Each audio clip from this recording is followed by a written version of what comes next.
박근혜 대통령도 북한의 최고 지도자였던 김일성, 김정일 부자도 묵었던 곳이 있습니다. 바로 중국의 국빈 전용 숙소인 다오이타입니다. 우리에게는 다오이타이라는 중국식 발음 대신 조어대로 알려져 있는데요.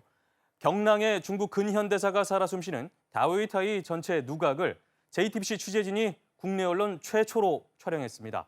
정용환 특파원입니다. 매년 1,000만 명의 관광객이 찾는 중국 베이징의 작은 성. 여기서 서쪽으로 6km 떨어진 곳에 다오이타이가 자리 잡고 있습니다. 800여 년 전 금나라 장종이 이곳에서 낚시를 즐겨 물고기를 낚는 누대, 즉 다오이타이라는 이름이 붙었습니다. 청나라 건융 황제가 황실의 정원을 꾸몄고 이후 덩샤오핑이 정문의 표지목에 글씨를 남기기도 했습니다. 다오이타이엔 별장식으로 지어진 16개 건물이 있는데요. 그중 가장 호사스러운 1호 건물은 지금은 18호로 이름이 바뀌었습니다.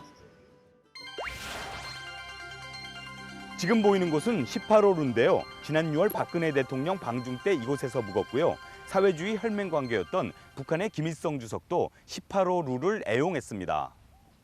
중국 최고의 의전이 펼쳐지는 이곳에 박 대통령은 2008년 당시 이명박 당선인의 특사로 방문했을 때도 묵었습니다. 18호루의 정문 앞에는 이렇게 암수의 황동사자상이 지키고 있습니다. 청나라 건융 황제 때 제작된 이 사자상은 1986년 엘리자베스 여왕 방중 때 반환됐습니다. 중국은 남북한 등거리 외교를 위해 숙소 배정에 각별히 신경을 썼는데요.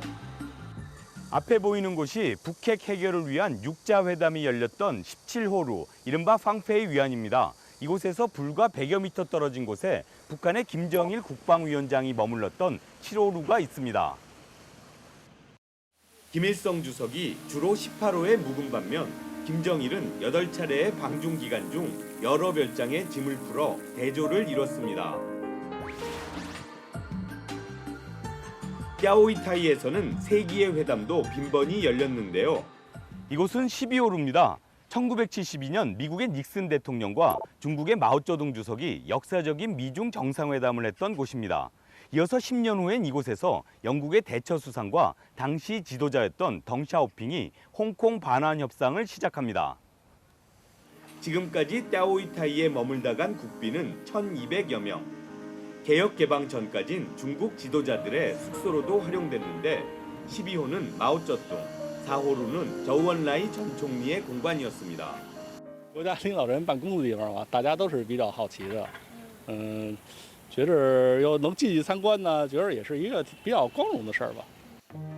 이처럼 다오이타이엔 중국 근현대사의 역사적 순간들이 살아 숨쉬고 있습니다. 베이징에서 JTBC 정용환입니다.